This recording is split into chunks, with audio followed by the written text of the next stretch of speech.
Welcome to Satsang. Good morning, Vishrant. Good morning. Could you please speak about dropping anger and blame? Okay. So anger seems to be acceptable in society, basically because we're a very victim-orientated bunch of people. We like to feel we have the right to direct anger at other human beings or situations or even at ourselves. But what people aren't really looking at when they do that is it's actually a form of violence. When we direct the energy form of anger at anything, we're directing violence to that. And the only way we can be angry is to be a victim of something, to be in blame of something. Now, when we're blaming someone, we're not taking responsibility for our own feelings. There's a level of immaturity there. But this is quite common. This is what people do. But it does take you directly to lower consciousness every time you go to blame, particularly if you get involved in anger. The reason for this is if you're in blame, you're dreaming. You're projecting some kind of dream. You're not in high consciousness. You're locked in lower consciousness in a drama inside your mind that's not even real. And in this drama, you've made yourself out to be a victim of circumstance, another person, or yourself. You're blaming something. You're blaming someone. We do not have to blame. We can accept life as it is. We can see this is how life is rather than right, wrong, good or bad. But people choose to put their hands up and volunteer to be victims. Now, this is done pretty unconsciously, but still, it's what happens. The moment we go to blame, we are supplying the fuel for anger. And unlike sadness or grief, anger is not a real emotion as such. It's a defense system that stops us from feeling disempowered, stops us from feeling wounding, stops us from feeling helplessness and hopelessness. Because when we get angry, we feel empowered. It defends us from feeling. It stops us from feeling our wounding. And so once again, we're really dealing with something that's in the way of higher consciousness, another obstacle that's in the way. As long as you're getting angry and supporting anger, you are supporting lower consciousness. And I don't care what anyone says, you're being violent, either with yourself, with another person, or with a situation. This is not higher consciousness. This is lower consciousness. And it's up to you. You create the world you live in by the way you think and by your actions. And I think that anger would have to be probably the most destructive thing on the planet. It doesn't build bridges, it burns them between people, it destroys relationships. It has people do other forms of violence as well. People get angry and then they get physically violent. There is no real saving grace to anger, except it empowers you. It empowers you and it stops you from feeling your wounding. That may be very well for some people, but if you're into higher consciousness, that's definitely the wrong direction.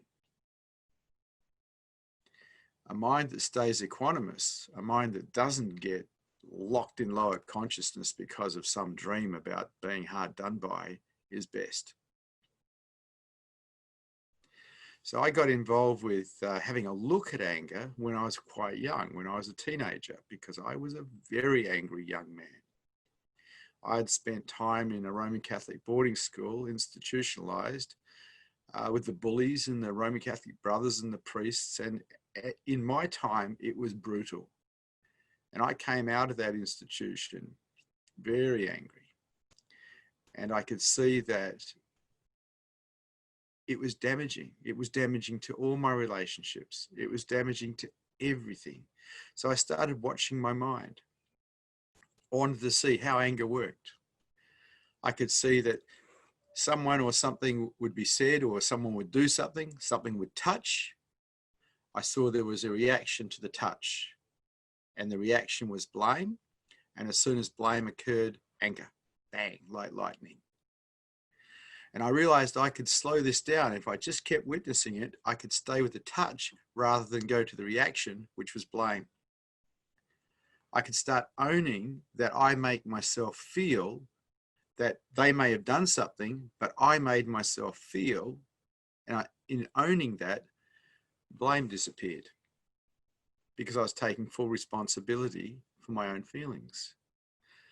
I started to see that anger was a kind of thing that's going to destroy everything in your life if you let it, if you give it permission to run. And so it was one of the things that in my early years, I changed. And I changed it basically by looking at victim-orientated thinking. If we're not victims of something or someone or ourselves, we can't be angry. We have to be a victim to be angry. And my understanding is very clear about victim orientation. You have to volunteer to be a victim. Bad stuff can happen. People can let you down. They can betray you. They can lie to you. They can do all sorts of things to you. But you're the one that turns yourself into a victim of it. It is just what is. It's existence doing its thing. Your choice. So there's a certain level of power that we have in this if we're willing to become conscious enough of the process and allay the reaction of blame, which ends up in anger. It's up to you. You're going to create your reality. I don't think anyone can stand up and say that anger has served them well. If anything, you'd have to say the opposite. How much has it destroyed?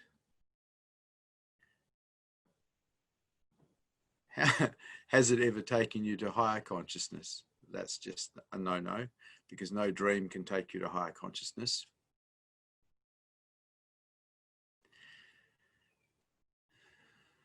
Witness your mind.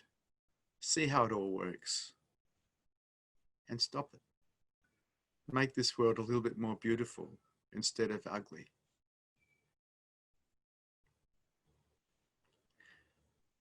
Are there any questions? Any statements? Any challenges to this teaching today? The first question is, when I feel hurt, it feels like my mind will find anything to start blaming. Why is this tendency so strong in humans? It's not strong in all humans. It's strong in humans who have been programmed to behave like that. And so hiding behind the idea that it's strong in humans is not a good idea. Any form of defense that we offer to support our anger guarantees the continuation of anger. You have been programmed to be angry, probably by your parents, your schooling, your peers, and somewhere along the line it's been made okay. And I'm saying that if you're into higher consciousness, it's not okay, because it takes you into lower consciousness and it destroys relationships. It brings darkness onto the planet, not light. And you're responsible for that. You're responsible for the world you create.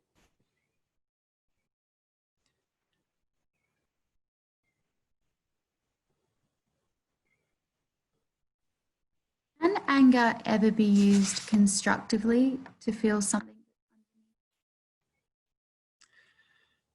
I've never seen anger used constructively because it's a form of violence. I've never seen violence used constructively And I grew up in a very violent atmosphere. When I went to school, violence was used on students to get them to cooperate. I did not see a positive outcome to that. And anger is just another form of violence. I do not see a positive outcome from using violence on anyone.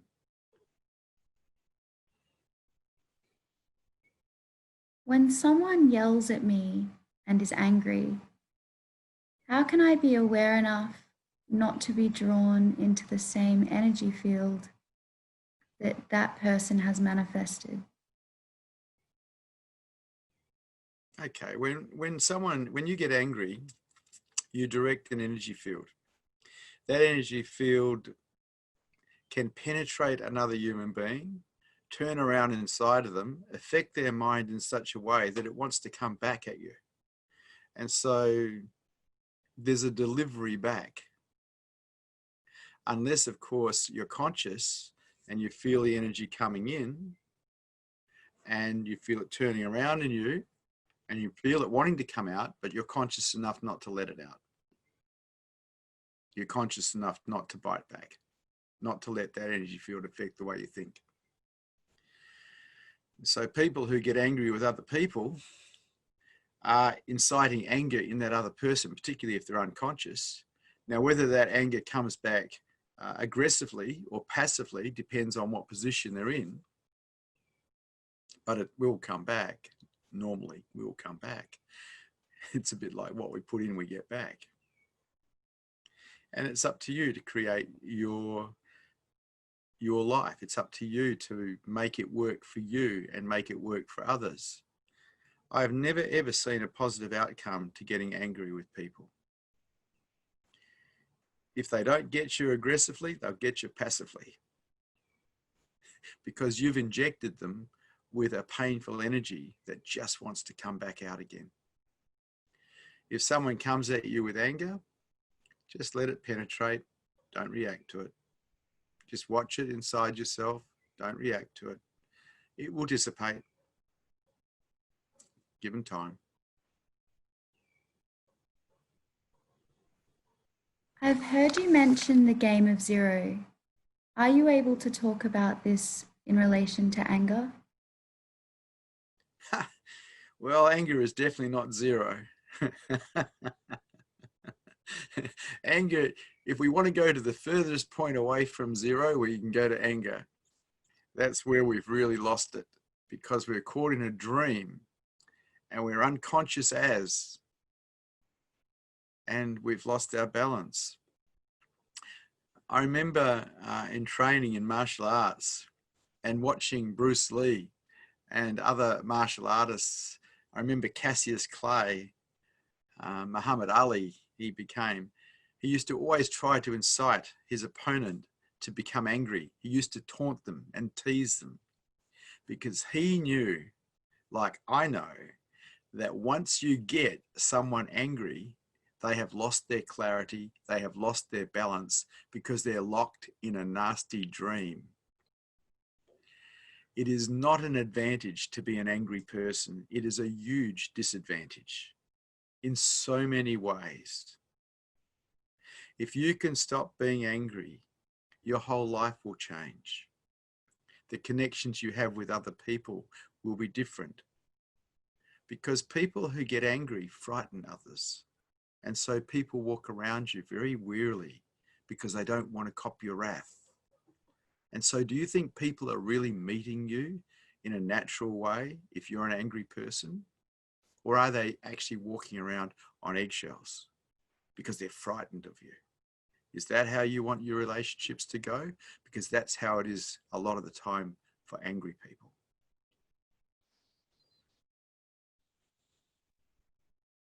Was martial arts one of the practices that helped you learn to be with anger consciously? Not so much. I mean, I actually saw what anger did. I saw the damage. I saw how it created physical violence in people, not just emotional violence. And I wasn't interested in being violent. I got to a stage in my life where there'd been too much violence and I didn't want any more. And so I saw the cause of a lot of that violence in myself was anger.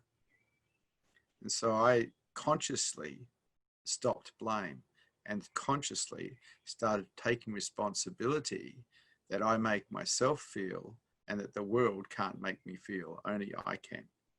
And if I'm responsible for how I feel, how can I blame someone else for it? Really?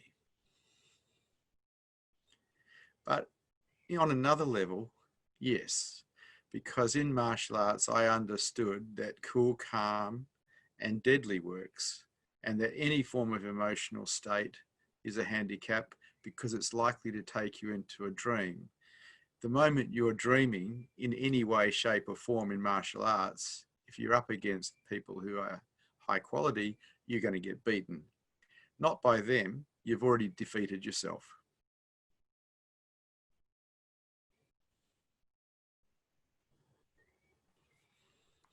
When I feel anger, I feel cut off from my heart. What's the best way to contact my heart when anger appears? Don't get angry. Of course you're cut off from your heart, because when you're angry, you're closed. You've got a massive defense system in play. Anger is a defense system. It stops you from feeling. So of course you're not going to feel love. You might pretend you can feel love, but you can't feel love through anger. You're locked in a nasty dream. The best way is to not get angry. The best way is to not support blame. That's the best way. But if you are angry, the best way is to stop blaming. Remove the fuel, remove the ammunition. And that's up to you too. People who get righteous and arrogant, quite often those two combinations support anger quite a bit.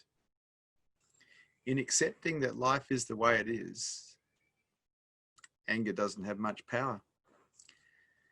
It's only when we're righteous and arrogant and think that someone else is wrong or something else is wrong that we get angry. We get hurt. Look, getting hurt, yeah, human beings get hurt. We get touched by things. So what? We don't have to get angry about it. Anger is actually, and the support of anger is actually a form of immaturity.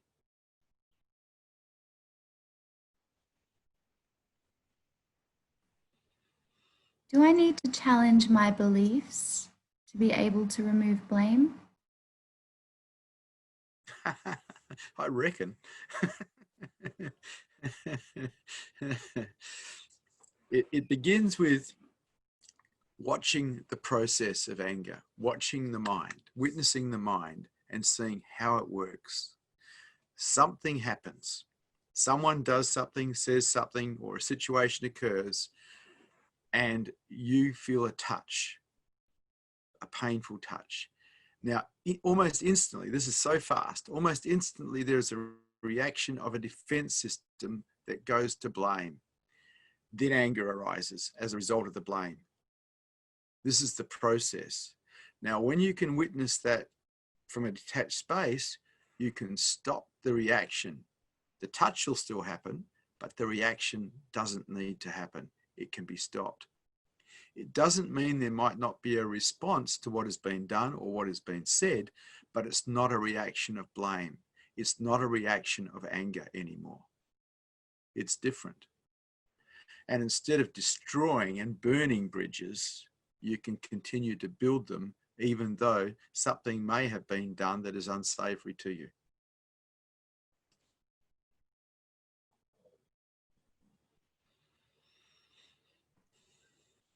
Undo belief systems.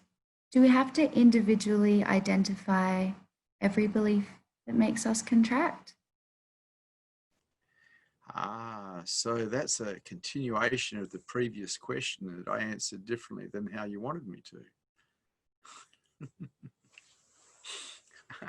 There's a suggestion in that you think that belief systems cause anger. It's victim-orientated thinking that causes anger. There can be belief systems attached to that.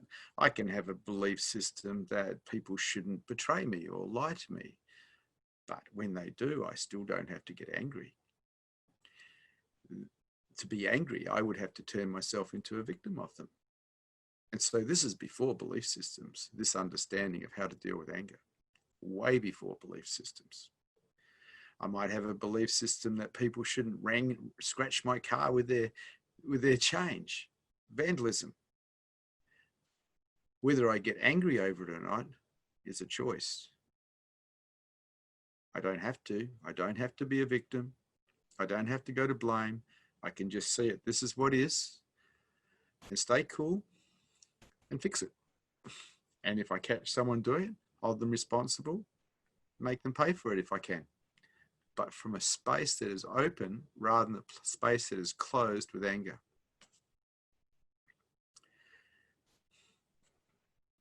All that's required is a little bit of consciousness. How long did it take for you to remove the victim-orientated thinking from your mind? Probably about 3 years. I remember starting when I was about 19, and because I was very victim orientated. I grew up in a family that was victim orientated, and it was just inherited. So at the age of 19, I read this wonderful book by on Carr, Handbook to Higher Consciousness, and in that he spoke at length about how victim orientation works, how we create our reality, that nobody can turn us into a victim, only us, that we are totally responsible for it.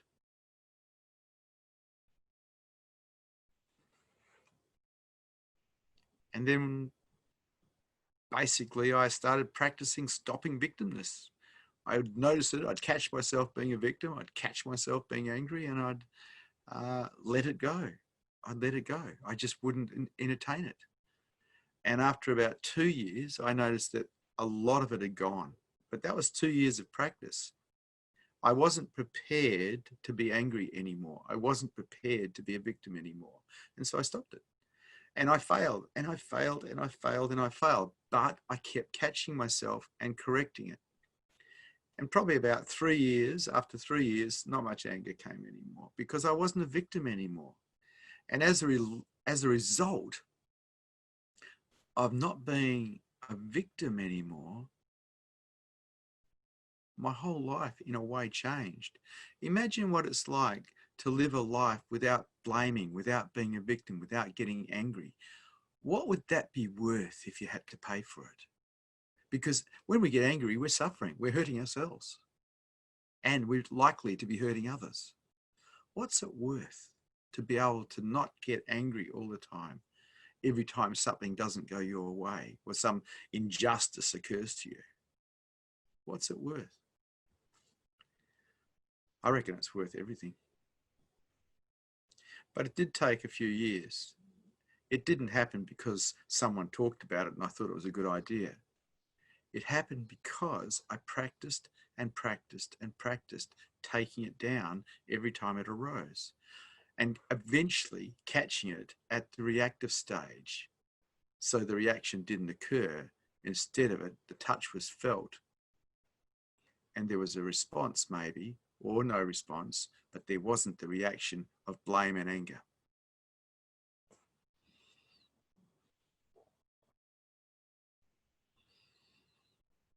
So after you removed that blaming program, did a lot more of your wounding come up?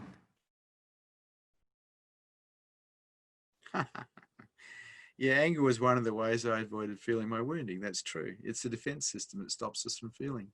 It's so true. I started working on myself consciously when I was 19, and pretty much didn't stop until I was 45, when awakening occurred. And then everything stopped.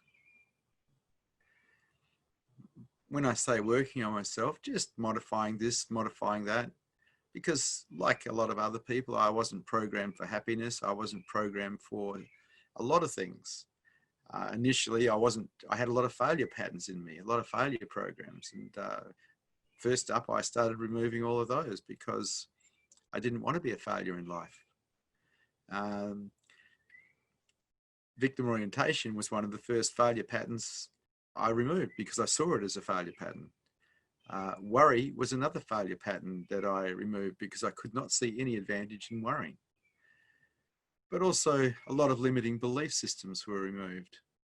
The belief that we can't do something, or the understanding that we can't do it, that's just pretty much guarantees we won't. So I did a lot of work over a lot of years, just modifying the mind so it could be more efficient and more effective and more open, more successful in the world.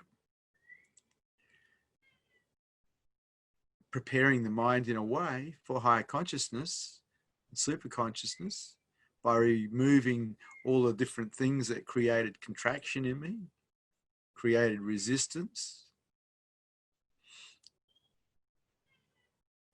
If your mind is creating pain for you, if it's creating resistance in you, which is suffering, contracting to the world, change it. Don't leave it like that. Change it. You don't want to spend the rest of your life contracting every time something goes wrong, resisting life. Change it. You have the power. It's up to you. If you practice something long enough, it becomes a default pattern. Victim orientation for me at the age of 19 was a default pattern. I just went into it automatically and unconsciously because I'd been living it for so long. It took 2 to 3 years to change that default pattern to not run. But wow, that was really worthwhile.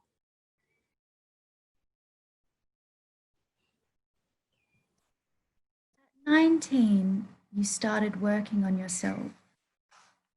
Were you influenced by anyone to do so, or you just noticed you were creating your own suffering?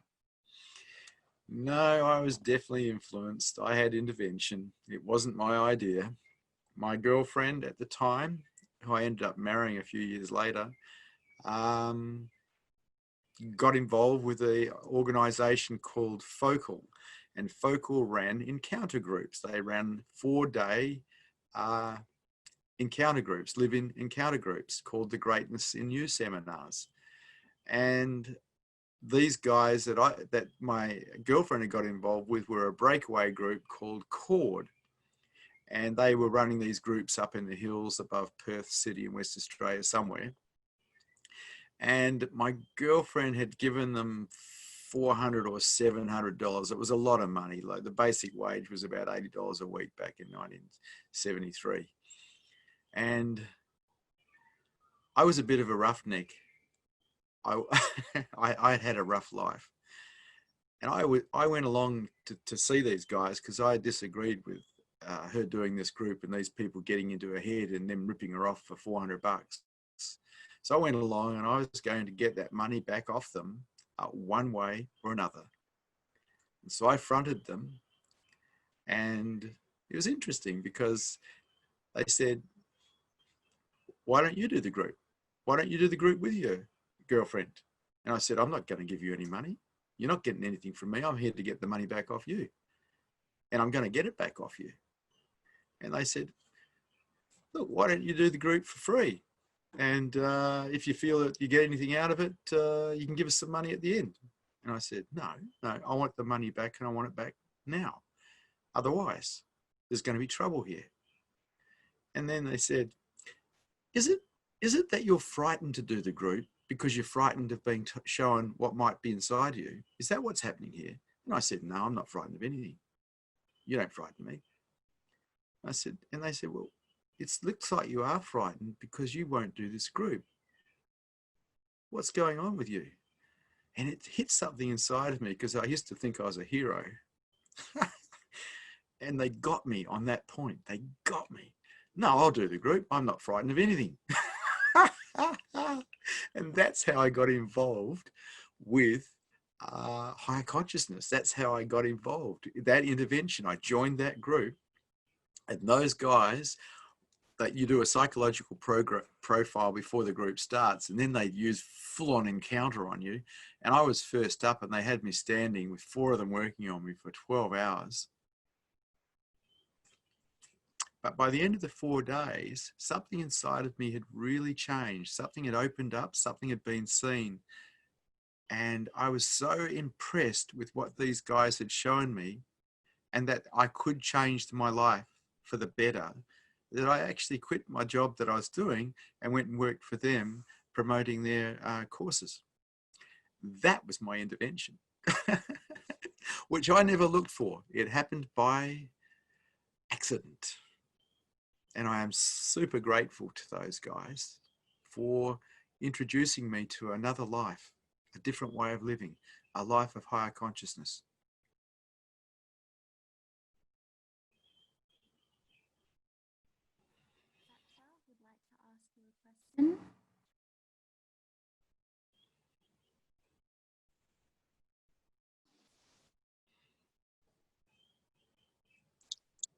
Hello, Vishrant.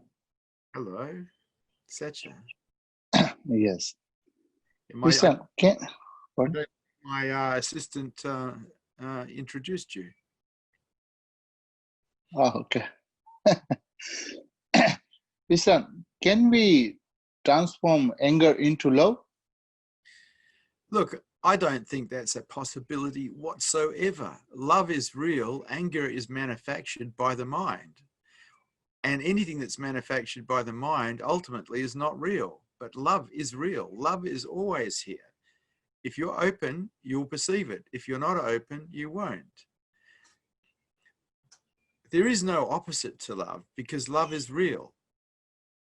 Anger is just a fabrication of and contraction of the mind, an energy form that's created out of contraction, out of force. I do not believe we can convert anger to love. But here's the thing. If I've got you angry, at least I have your attention.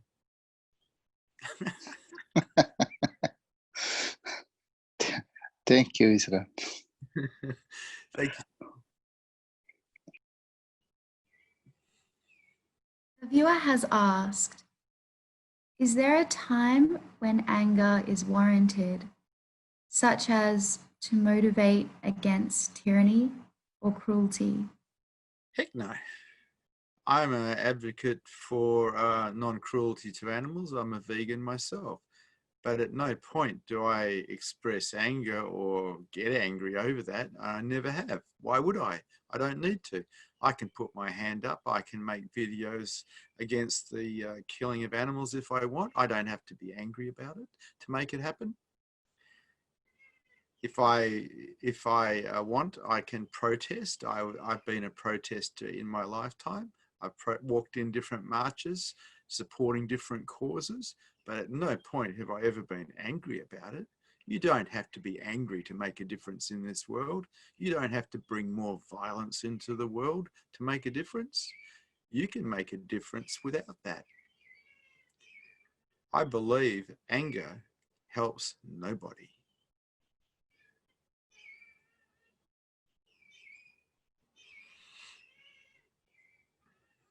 I find anger really makes me throw my spiritual practice out the window. It makes me feel pessimistic, and I think to hell with it. How can I not be affected by the negative thoughts that come up when the energy of anger arises? I love the question. Don't get angry. It's almost like you're making yourself helpless. Oh, I'm so helpless because anger's controlling my life. I don't buy that for a second. You're the one who makes you angry. You're responsible 100%. Blaming anger for your behavior, rubbish. That's you once again not taking responsibility for you.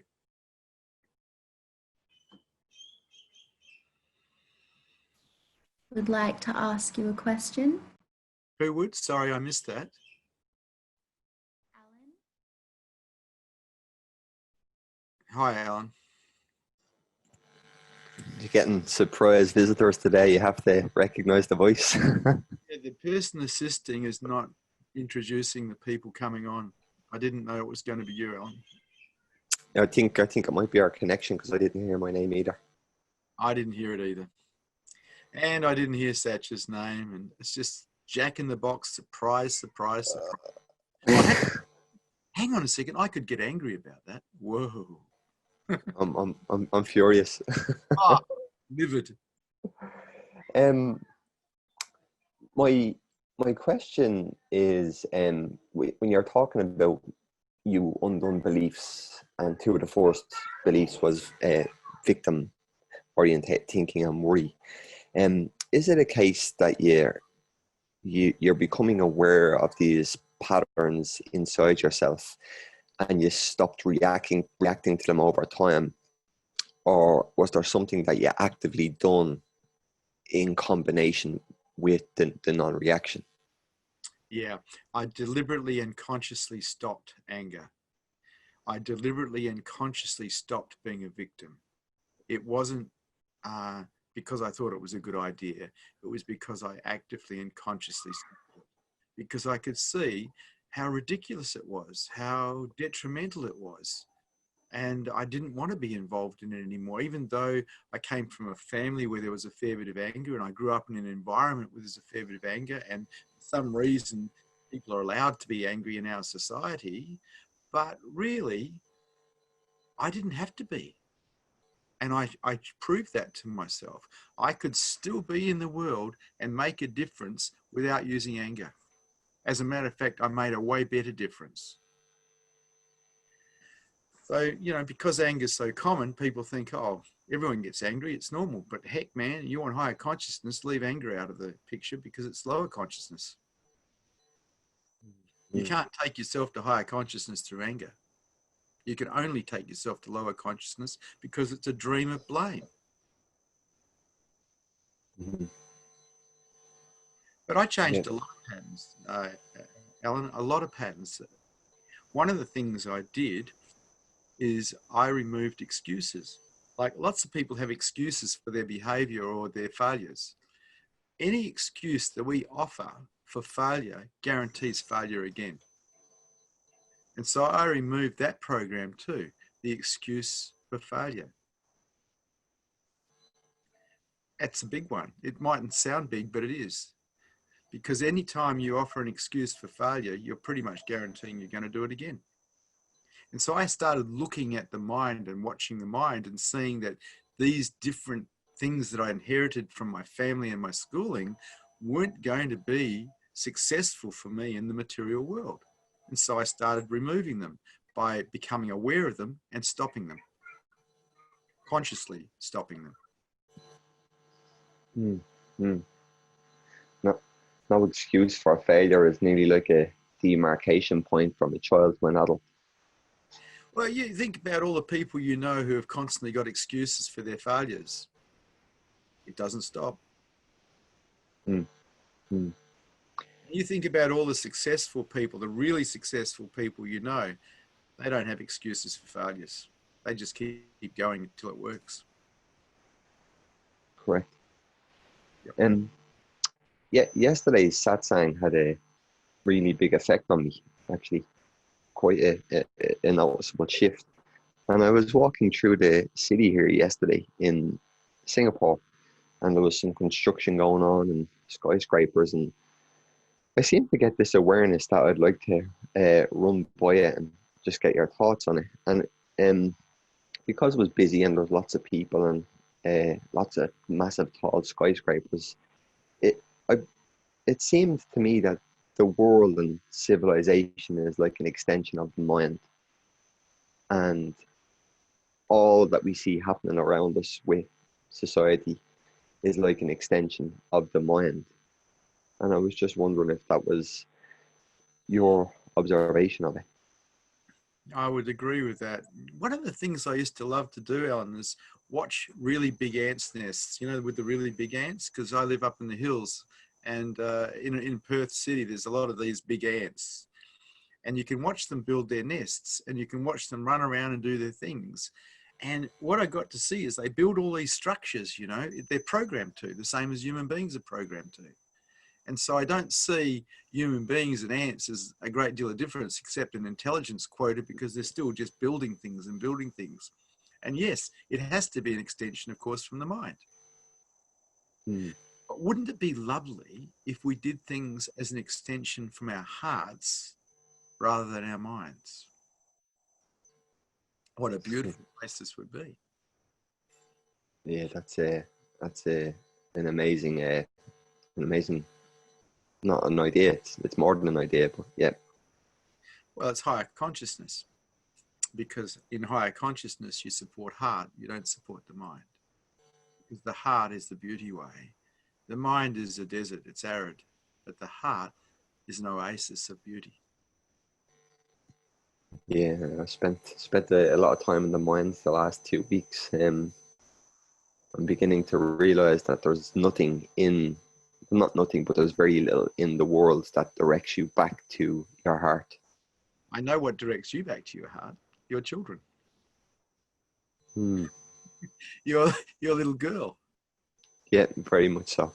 Very much so. And that's a gift in your life, because it allows you to experience love. Now, can you extend that to everybody? Because that's the way of the heart.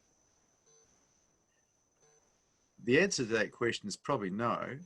And then you'd have to look at the reason why. And the reason's very simple. You have too many defense systems in the way to stop you from perceiving love. So it can't really be directed when it's not being perceived. The less defended we are, the more we perceive love. When you're with your daughter and you're wide open, you perceive love and you say, I love you. But really, it's just your openness that is actually facilitating that. Yeah. Yeah, it's quite true. Quite true. It opens up something inside me when I'm just even looking at her. It's amazing. And I do feel it's like that inside myself that I experience when I'm with her does seem to be growing and encompassing a lot more. But yeah, it's a wonderful thing. It is a wonderful thing, and I found it with my own children, and I decided that I wanted to extend it, and to extend it I had to open up to the good, the bad and the ugly of the human race. I had to drop my defense systems and walk through life vulnerable, and then I could perceive love. And when we perceive love, we take care of everybody and everything. That's how love affects our minds. Yeah. Well, the path is there for me to walk, and it's just a case of me becoming aware of the excuses why I shouldn't walk it, because there's this, that, and the other to do. So. Well, that's so true, isn't it? So true. It's you. You're the one that's in control here as to whether you allow love by removing your defenses, or you stay defended and keep everyone at arm's length. You create your reality through your openness or your closure, through your defensiveness or through your vulnerability. Up to you. It is indeed. It is indeed. Thank you. Thank you very much. Always very appreciative. Always good to talk to you, Alan. You too. Take care.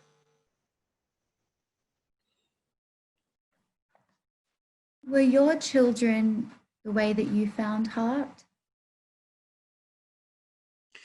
No, initially I found heart in the presence of Osho Rajneesh when we had a chat. And after the chat, I found that I was in touch with love. I think in his presence, something opened inside of me, like something got germinated, a little awakening. But it was only a glimpse. It didn't last long. But it got me to realize that there was something very beautiful in this world besides being successful in the world. And it was love. And then the next time I felt love, because really I was just a desert. I was like a war machine as a businessman. The next time I felt love, I was in the water, 60 miles off the coast. My boat had sunk, and I was in the water with my partner, and we were being circled by sharks for 18 hours. And I knew we were going to die. I just knew it.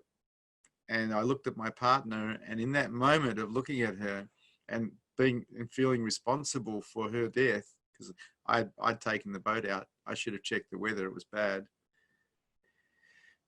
This love arose for her. And it was just amazing because it was not non-directional. It's just pure love, pure unconditional love. And it was in that openness. And there was that glimpse then. And that faded. And then when my daughter got born and I held her in my arms for the first time, Manisha, there was just this unconditional love was present. And it was at that point that I realized, heck, this is really worth something. This is worth pursuing. This is worth finding. This is worth living for. And so that is when my real solid search for the way of the heart and my own heart began after that. And it was hard because I was built like a Sherman tank. And I had to take all the armor down. I had to become undefended so I could perceive love.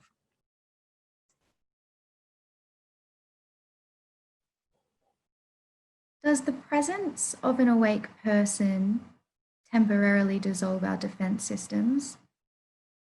It can do. It depends on how resistant you are to that awake person. I mean, people can use their will to resist the presence. There's no doubt about that. The same as people can use their will to resist drugs. In the presence of someone who's awake, if you're willing to just let go, your mind will start dissolving. It'll start expanding. You'll start finding yourself as expanded reality if you stay long enough. But if you offer resistance, that's not going to happen. The mind can actually stop it. It's up to you. There's a beauty in being in satsang, and that beauty is you can get undone by just being there.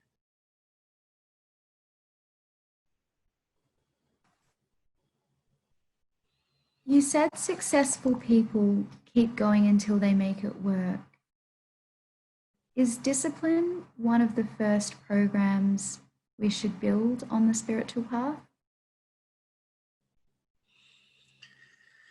Yes, but it's not one that we build. We've already built it. If we went to school, we're already disciplined. We got taught to sit in class and study and listen and write papers or whatever.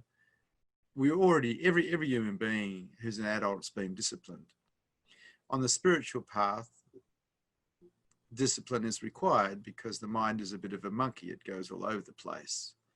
But discipline is really simply the willingness not to give yourself a choice. And so you decide to meditate every day at a certain time or at least once a day, and you give yourself no choice. You do that. Because if you give yourself a choice, there'll always be inconveniences. There'll always be some excuse for not doing it. But discipline dictates that you give yourself no choice. And in giving yourself no choice, you do what you need to do. And so, yeah, discipline is required.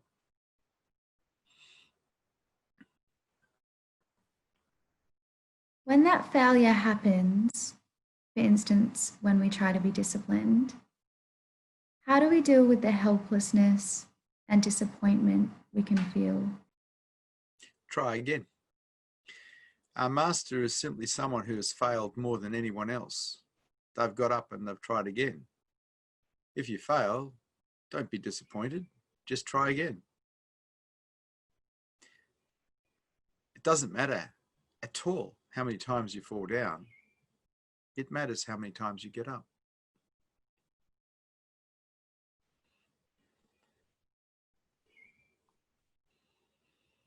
What's the best way to be with someone who is in our presence and is angry? It depends on who you are. I just absorb it all. No movement away, no movement towards, just absorbing it all.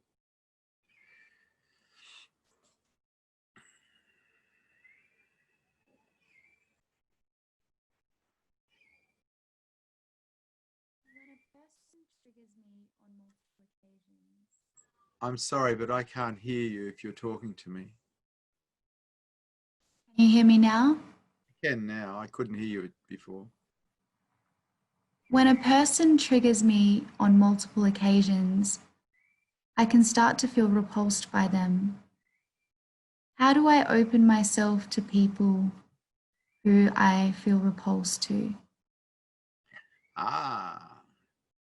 One of the ways that I learnt surrender and was the practice of being with that is unpleasant. You see, that is unpleasant, we try to protect ourselves from, we close ourselves off to. In allowing ourselves to be open to that is unpleasant, we are learning acceptance, we are learning let go, and this is how we end up being able to surrender unconditionally. And so, in some ways, this is called Tantra, being with that is unpleasant, or being there without a you, removing the you from the picture so there isn't the reaction. So you are totally there, one with whatever is, pleasant or unpleasant. Up to you. If all you do is keep reacting to things and pushing things away, well, you'll just stay in lower consciousness. Openness counts for everything, always.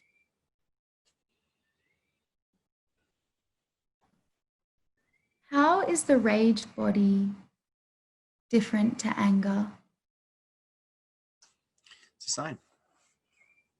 It's just it might not necessarily have any reason for being there at some point.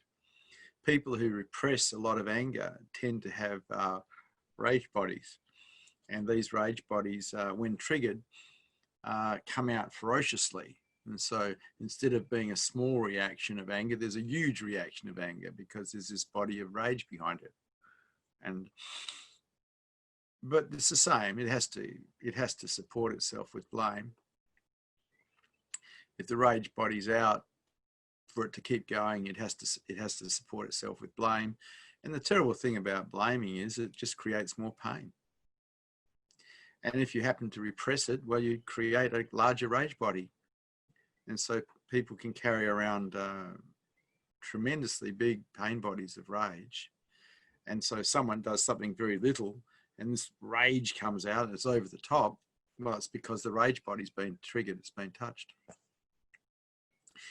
It's best not to support anger, full stop. It's not something that is positive. It's something that is negative. Find a way to not support anger. Find a way to not support blame. Find a way to not be a victim and be free of it. Only you can do that. No one can do it for you. When you were healing your wounding, did you experience much rage body? Heck yeah. I had a huge rage body because I'd repressed so much anger while being institutionalized in a Roman Catholic boarding school. And I had to deal with that. I had to let it out. And there was lots of ways I let it out. But one of the things I knew about the rage body is you can't support blame and think that somehow you're going to heal it. I remember I was a diver. I used to dive a lot, free diving and scuba diving.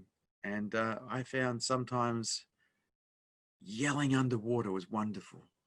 Not particularly at anything, just roaring and letting out this energy. And the other way I let it out was dancing. I used to love to dance to heavy metal, rock and roll, heavy metal music. And I just let rip, and I'd let it out. I just let it all out, but without blame. I used to dance it out until there was nothing left. Or I'd roar it out underwater while I was diving. And after a while, it all left. But it took a while.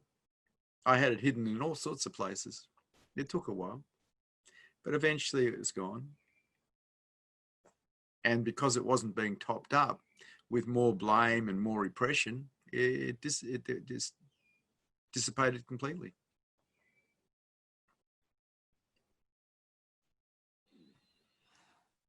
Every time I unconsciously support anger in myself, does that energy that's generated get stored in my body? Not if you let it out at the time. It's only if you repress it that it gets stored. It comes out as violence when you let it out. When you repress it, you're storing violence. The best thing that any human being can do for themselves is to go for higher consciousness and to wake up so they can be free of the mind. And we don't do that by supporting anger.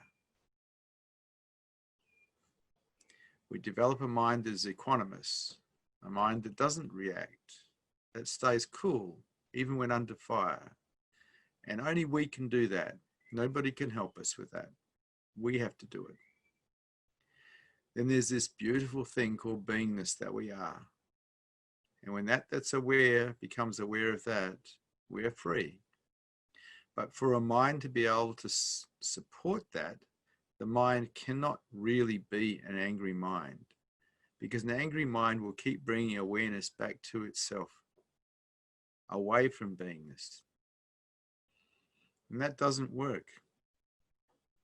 We need to learn to be free of anger. Stop blaming. Own your stuff. Stop being a victim. Be free of that at least. And then go for higher consciousness. If you're stopping anger and you're seeing through the mind enough, you're already going for higher consciousness. It's brilliant. Lower consciousness is where everybody suffers. Go for higher consciousness, where you don't get caught in reactivity, where you respond to life. This is a beautiful thing for you to do for you, and a beautiful thing for you to do for everybody you know. Higher consciousness rocks. Thank you for Satsang. Good to see you brave hearts here today.